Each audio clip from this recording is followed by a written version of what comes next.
O encontro de Jesus com o jovem rico. Parte 1. Queria que você abrisse a sua Bíblia no Evangelho de Marcos, no capítulo 10, a partir do verso 17. Nós temos olhado para alguns encontros de Jesus com pessoas. Identificamos 41 deles nos Evangelhos. E estamos olhando para, vamos separar talvez 12 deles para a gente estudar. E eu queria que você pudesse acompanhar essa experiência de Jesus com esse jovem que está aqui em Marcos 10. Jesus olhou para ele com amor e disse: você conhece os mandamentos? Não mate, não cometa adultério, não roube, não dê falso testemunho contra ninguém, não tire nada dos outros, respeite o seu pai e a sua mãe. Mestre, desde criança eu tenho obedecido a todos esses mandamentos, respondeu o homem. Falta mais uma coisa para você fazer. Vá, venda tudo o que tem e dê o dinheiro aos pobres, e assim você terá riquezas no céu, e depois venha e me siga. E quando o homem ouviu isso, fechou a cara, e porque era muito rico, foi embora e triste. Jesus então olhou para os seus discípulos que estavam em volta e disse: como é difícil os ricos entrarem no reino de Deus. E quando ouviram isso, os discípulos ficaram espantados, mas Jesus continuou: meus filhos, como é difícil entrar no reino de Deus. É mais difícil um rico entrar no reino de Deus do que um camelo passar pelo fundo de uma agulha. E quando ouviram isso, os discípulos ficaram espantadíssimos e perguntavam uns aos outros: então, quem é que pode se salvar? Jesus olhou para eles e disse: para os seres humanos isso não é possível, mas para Deus é, pois para Deus tudo é possível. E aí Pedro disse: veja, nós deixamos tudo e seguimos o Senhor. E Jesus respondeu: eu afirmo a vocês que isto é verdade. Aquele que por causa de mim e do Evangelho deixar casa, irmãos, irmãs, mãe, pai, filhos ou terras, receberá muito mais ainda nesta vida. Receberá 100 vezes mais casas, irmãos, irmãs, mães, filhos, terras e também perseguições. E no futuro, receberá a vida eterna. Muitos que agora são os primeiros serão os últimos, e muitos que agora são os últimos serão os primeiros. Senhor Jesus, fala conosco. O Senhor falou aos teus discípulos, à multidão, e falou também àquele jovem naquele dia. Agora abre a nossa mente, abre o nosso coração para que entendamos aquilo que o Senhor estava ensinando e continua a ensinar a nós. E que o nosso coração esteja maleável à Tua palavra. É aquilo que oramos no precioso nome de Jesus. Amém e amém. É fácil ler esse texto, agora é difícil se colocar dentro dele. Você pode imaginar essa cena? De repente, você vai a um encontro com Deus, a um encontro com Jesus. E digamos que você está lá na sala de oração dessa igreja, ou quem sabe no seu quarto, em algum lugar, e Jesus se revela em glória para você. E Ele fala com você. E você está colocando diante dele uma série de questões e situações da sua alma, e quem sabe até o desejo de adorá-lo, servi-lo, de acompanhar, colocar a sua vida nas mãos dele. E ele diz assim: filhinho, tudo bem, estou amando você, tenho um prazer muito grande, mas para isso você vai ter que dar um passo maior de fé. E ele então dissesse o seguinte: olha, pega o teu carro e vende o teu carro. Pega a tua casa e vende a tua casa. Entrega tudo isso para suprir a necessidade das pessoas, você vai ficar sem nada. Deixa o teu emprego deixa o teu emprego, deixa a tua casa, deixa a tua família e vem, que você vai me seguir e eu ainda não vou dizer nem para onde você vai ter que seguir passo a passo para onde eu estiver andando. Se fosse com você, o que aconteceria? É fácil a gente ler esse texto, mas é difícil se colocar dentro dele. Agora, quando eu leio esse texto, eu vou descobrir que não é diferente o que o Senhor pediu a esse jovem do que Deus pediu, por exemplo, para Abraão. Quando o Senhor apareceu para ele lá na cidade de Ur dos Caldeus, ele tinha a sua propriedade, as suas coisas, a sua vida estava sendo tocada de alguma maneira, ele tinha um sonho, ele tinha um desejo de poder ter filhos, e Deus disse para ele: tá bom, filho, eu vou atender a sua oração, agora larga tudo, vende tudo, põe numa carrocinha que possa ser puxada por um burrinho, e toda a vida dele vai caber numa carrocinha que é puxada por um burrinho, e vai para a terra que eu vou te mostrar. Qual terra? E você já pensou Abraão falando com a mulher dele? Mulher, tive um sonho com Deus, Deus me revelou em sonho que nós temos que vender tudo, colocar tudo numa carroça e nós vamos mudar daqui. Para onde a gente vai? Não sei, Deus vai me revelar no caminho. Como é que ia ser esse encontro com a mulher dele? Queridos, o que está aqui não é uma coisa excepcional. A mesma coisa aconteceu, por exemplo, com Levi e Mateus.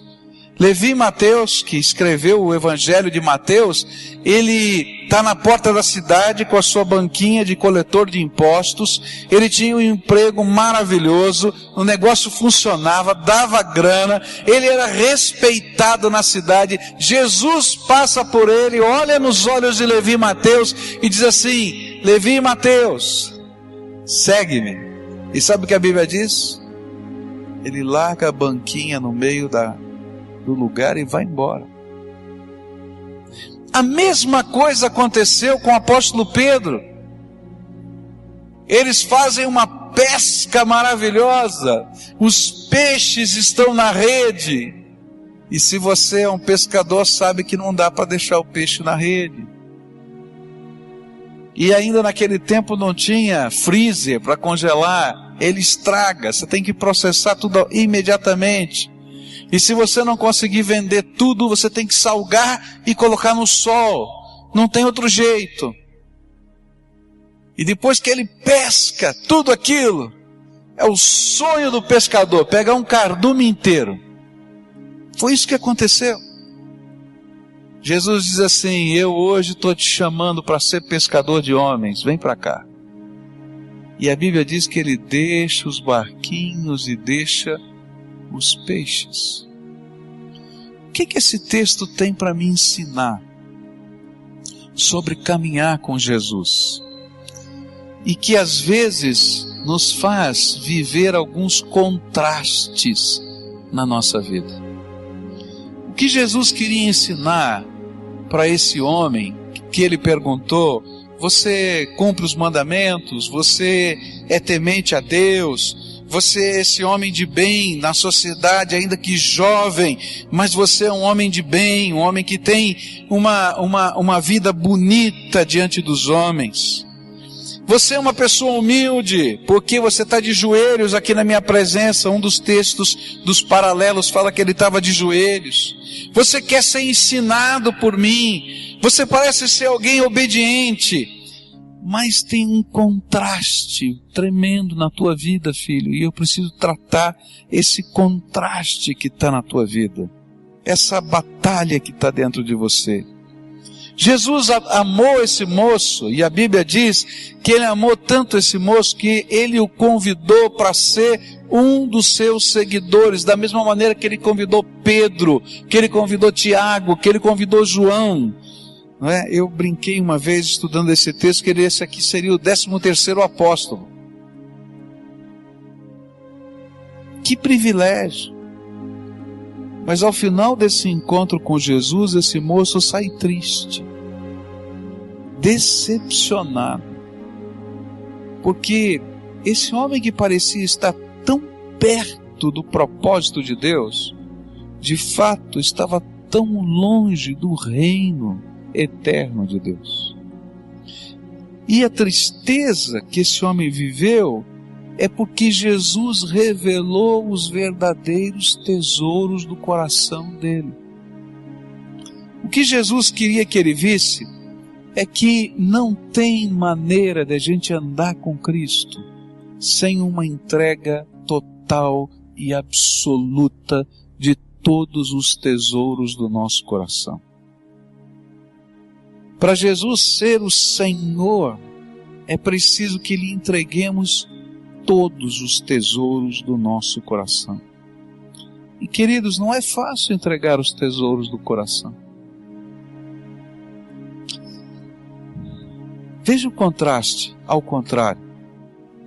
Tem um homem que não tem nada, absolutamente nada, porque a vida o fez perder tudo. Está na Bíblia isso. Tudo, absolutamente tudo ele perdeu. O diabo o possuía. Ele era um louco numa cidade, vivia nos sepulcros.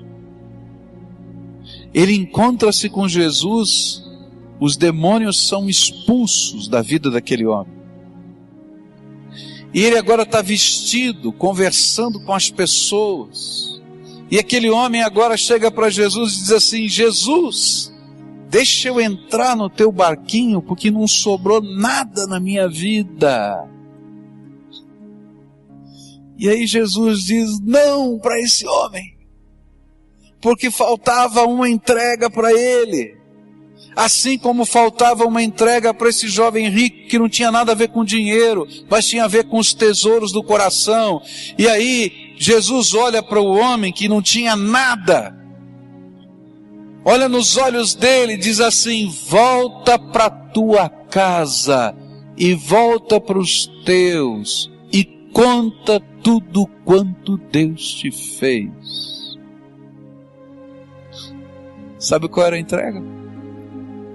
A entrega de ir lá e restaurar o coração de todas as pessoas que ele tinha machucado e ferido ao longo da sua vida. O problema aqui não é dinheiro, queridos. É quem é o Senhor da nossa vida. E onde estão os nossos tesouros. Se aquele homem que não tinha nada continuasse no barquinho, ele ia se ufanar de não ter nada, mas não seria uma bênção na vida da sua família. Mas ele voltar para casa, olhar nos olhos das pessoas que ele machucou e dizer: Jesus me transformou, por favor me perdoe, porque eu quero restaurar a tua vida. Era um tesouro muito maior do que ele entrar naquele barquinho. Esse moço estava aprisionado pelos valores do seu tempo e da sua vida. Aqueles eram os seus tesouros. Se ele era um jovem rico, esses não eram só os seus tesouros, eram os tesouros e os valores da sua família. E naquela hora Jesus mexeu na ferida. Quem é mais importante para você e que nível de compromisso você tem comigo? A mesma coisa aconteceu com Abraão, a mesma coisa aconteceu com todos os apóstolos. E vai acontecer de novo com Abraão, lá na sua velhice, quando Deus lhe dá o filho que ele tanto sonhava. E agora, o problema não era casa, não era parentela, não era colocar tudo numa carroça. O problema era o coração. E o Senhor vai pedir para Abraão: Abraão, me dá o Isaque, o teu filho. E queridos, não tem jeito de a gente servir a Deus se a gente não colocar todos os tesouros nas mãos de Deus, da nossa alma. Eu contei para você a história do homem que trouxe o Evangelho para cá, para o Paraná, chamado Samuel Pires de Melo. Meus irmãos, para aquele homem também não foi fácil. Eu acho que o lado bem sucedido dessa história é a história de Samuel Pires de Melo. Aquele homem estava no Rio de Janeiro, herdou uma fortuna da sua família trabalhava com depósitos no porto. Ele depois então começou a trabalhar emprestando dinheiro também, além de ter os depósitos no porto. Era de uma família tradicional portuguesa que havia imigrado para o Brasil. Era uma pessoa de destaque na sociedade, cheio de cultura. E um dia Deus visita aquele coração e diz: eu tenho um plano para a tua vida. Mas para você cumprir o meu plano, você vai ter que vender tudo que você tem. Você vai ter que sair desse lugar. E eu vou colocar você numa terra distante, onde você não é tão importante quanto você é nessa cidade do Rio de Janeiro. E mais, você vai ser meu missionário. E você vai consumir todos os recursos que eu te dei e dei para sua família, para você construir igrejas nesse novo lugar. E ele vem aqui para o litoral paranaense, começa a plantar igrejas. E em 10 anos ele constrói 10 igrejas.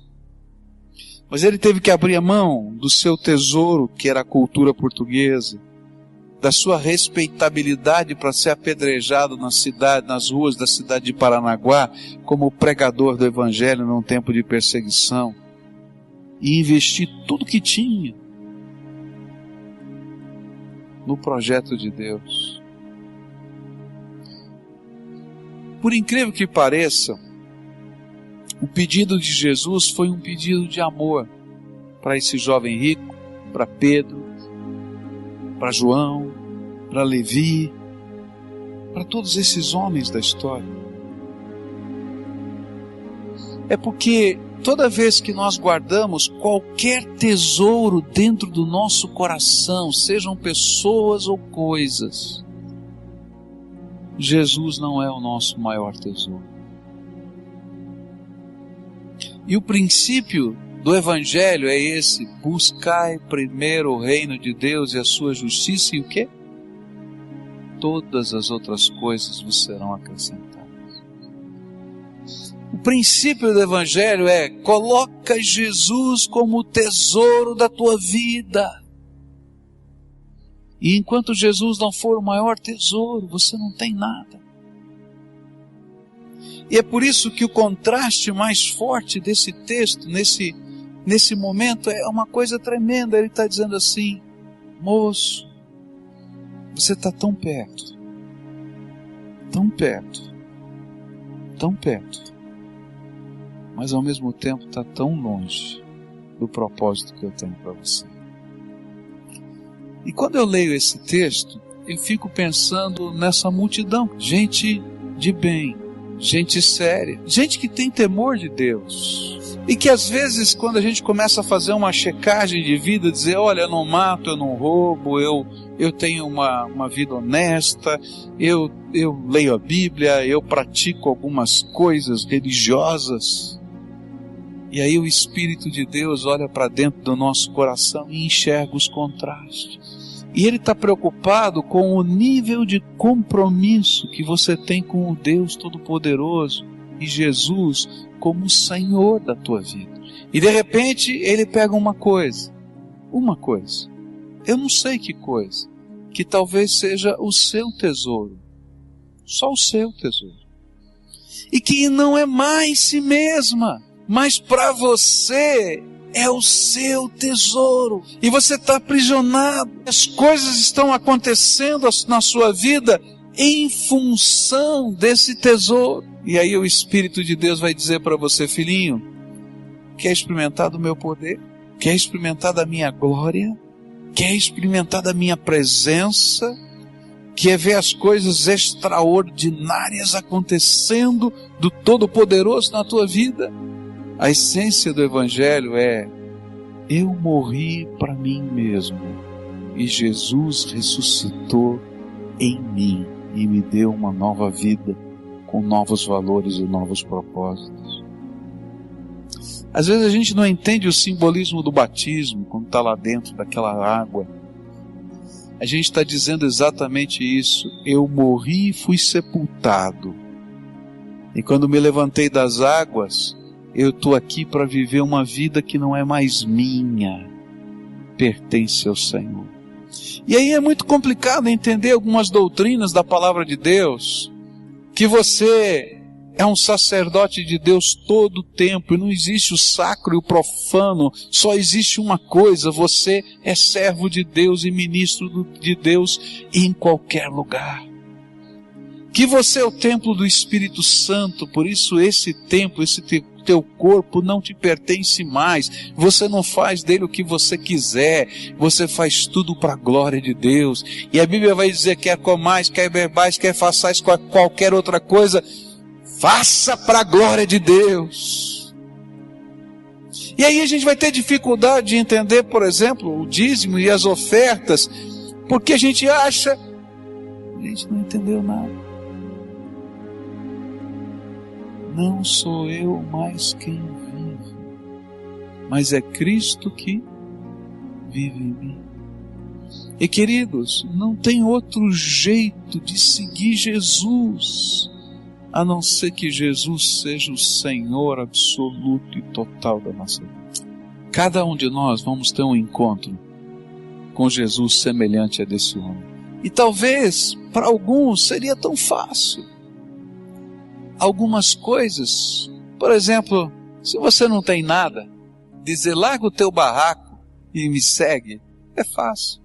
Agora, se você tem muito, ele dizer: vende tudo, dá aos pobres e me segue, uau. Mas talvez se ele tivesse que dizer para você: olha, você vai deixar sua casa, seu pai, sua mãe, e vai, quem sabe, não ser entendido por ele, seja mais difícil do que dar uma fortuna. Talvez se ele colocar uma entrega do teu coração, um sentimento, um propósito, um lugar, uma universidade, talvez você estivesse em conflito. Eu tenho aprendido na minha vida, queridos, que em cada novo tempo da minha própria vida, eu vou entesourando novas coisas no meu coração. Ainda que eu não queira, eu vou entesourando. E eu preciso ter encontros como esse várias vezes na minha vida, onde o Senhor reordena os valores da minha vida. Jesus teve que se encontrar com Pedro lá no mar da Galileia para reordenar de novo os seus valores e dizer para ele: Pedro, tu me amas, então cuida das minhas ovelhinhas. Sabe por quê? Porque ele estava tão frustrado com ele mesmo, tão machucado por ter negado Jesus 3 vezes, que ele não se considerava mais em condição de ser pastor de ninguém. E aí o Senhor está dizendo para ele: Pedro, entrega o teu orgulho, a tua hombridade, e deixa eu te ensinar a conduzir o meu rebanho do meu jeito. Às vezes o Senhor vai pedir para você entregar coisas que são preciosas demais, mas a tua disponibilidade em fazer essas entregas é que faz e que revela se Jesus é o Senhor da tua vida e continua sendo, ou se outros assumiram o lugar de Jesus na tua vida. O problema não é dinheiro, é quem é o tesouro do seu coração.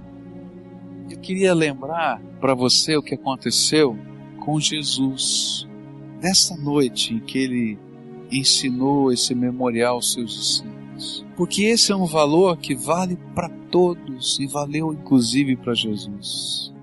Vocês se lembram que ele foi orar naquela noite com os seus discípulos e que naquele tempo de oração o Pai mostrou para ele tudo o que ia acontecer, inclusive a cruz, e que a agonia da sua alma foi tão intensa que o Evangelho de Lucas diz que ele suava gotas do quê? De sangue. E ele faz uma oração: se for possível, passa de mim este cálice. Essa oração terminasse aqui, e se eu não teria salvação, nem você. Mas Jesus continua orando: mas não se faça a minha vontade, mas faça-se a tua vontade. E naquela hora, Jesus estava entregando o último tesouro do coração dele, o seu instinto humano de sobrevivência, o último tesouro. Sabe para quê? Para que eu e você pudéssemos entender que não tem jeito de a gente andar com Deus se a gente não se colocar inteirinho no propósito e na vontade dele. E quando nós nos colocamos inteirinhos no propósito e na vontade de Deus, ainda que pareça uma desgraça, quem pode olhar para a cruz e dizer que foi uma coisa bonita? Mas a glória e a bênção do Todo-Poderoso se revelou naquela cruz. Se revelou no terceiro dia na ressurreição, e se revela até hoje, vai se revelar de uma maneira tremenda, como nós ouvimos cantar aqui, no dia da volta do Senhor Jesus, quando a glória do nosso Salvador for vista do Oriente ao Ocidente, e os salvos, por causa desse ato de entrega total e absoluta, se reunirão com ele nas nuvens. Os que morreram ressuscitarão primeiro, os que estiverem vivos subirão aos céus e se encontrarão com ele. E aí a cruz não terá o mesmo significado que tinha daquela noite. E a minha pergunta para você é: hoje Jesus está tendo um encontro com você. É o seu encontro, não é o meu, é o seu encontro. E quando ele passa por você, ele olha para o teu coração e ele vê algumas coisas que só você e ele podem ver, eu não posso ver. E ainda que você diga para ele: olha, eu sou isso, sou aquilo, estou buscando isso, tenho estas qualidades, ele está olhando para o teu coração e está dizendo assim: filhinho, te falta uma coisa, só uma. Entrega o teu tesouro para mim. Eu preciso ser o seu tesouro. E eu não sei o que significa isso para você. Só o Espírito de Deus revela isso para você. Queria que a gente levantasse uma oferta para Deus, que não é dinheiro. Se fosse dinheiro, estava fácil. E essa oferta é a gente depositar aos pés do Senhor Jesus os nossos tesouros. O pastor fez uma coisa interessante. Ele pediu no domingo anterior que cada um trouxesse de sua casa alguns símbolos da sua profissão ou das suas conquistas.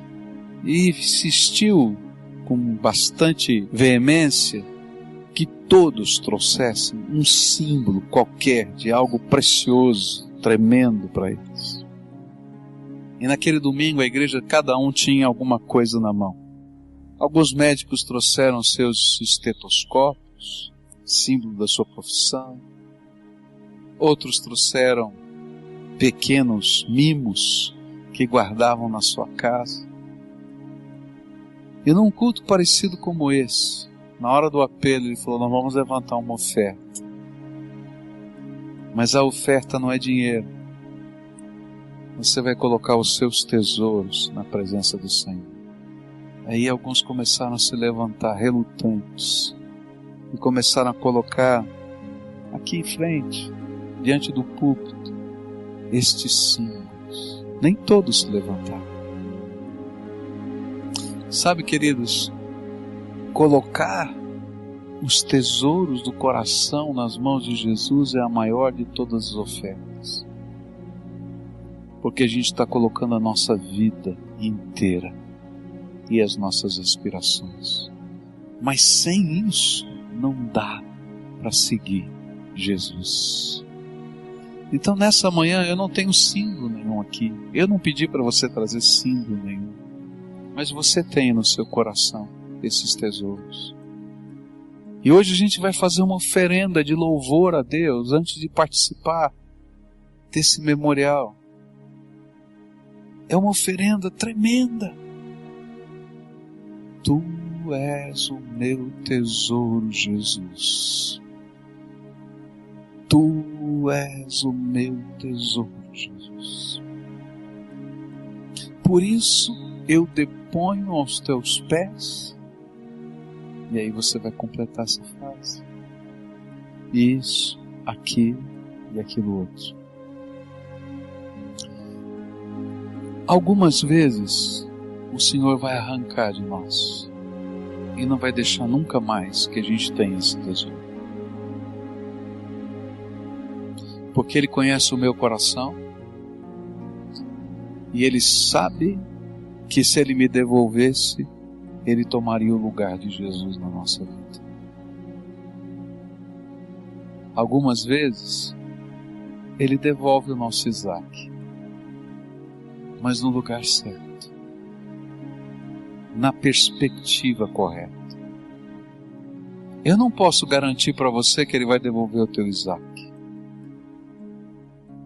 Para Eliseu, ele nunca devolveu a fazenda dele, a junta de bois e o arado. Eles foram queimados de uma vez para sempre.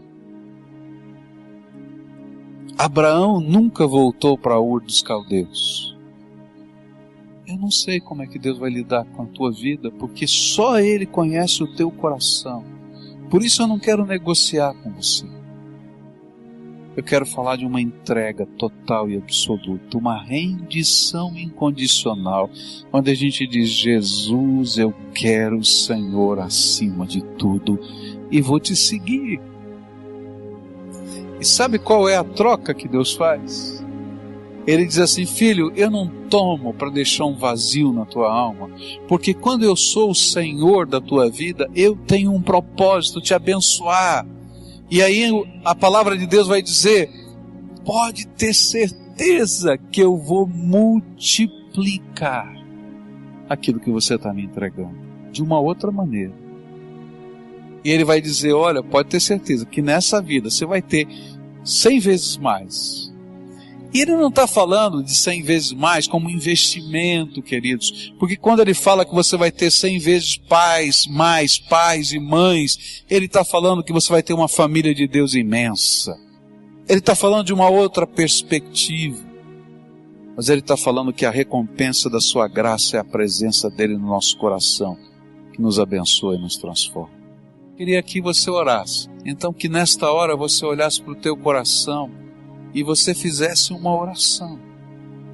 E só você vai saber se você conseguiu depor os seus tesouros ou não diante do Senhor. E quando Jesus é o tesouro da nossa alma, a alegria do Senhor é a nossa força. E Ele habita o nosso coração. Qual é o tesouro? Dá nome. Senhor, eu sinto que o Senhor está me falando disso. Senhor, se alguém não consegue ouvir a Tua voz agora, eu quero te pedir, Senhor, que todo impedimento seja retirado no poder do nome de Jesus.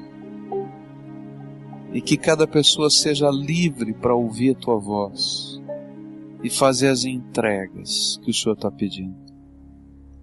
Porque essas entregas representam colocar a vida inteira nas mãos do Senhor. Não há glória, não há beleza, não há virtude, não há força, se o Senhor não nos abençoar. Recebe, Senhor, agora o louvor dos teus filhos,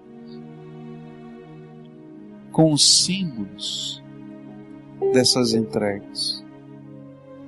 Recebe, Senhor, com a palavra de devoção. Alguns estão colocando aquele vaso de alabastro, tesouro de um sonho colocado diante do Senhor.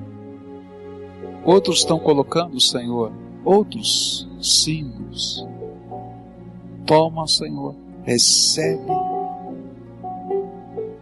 e derrama da tua bênção e da tua graça. É aquilo que eu oro em nome de Jesus. Amém e amém.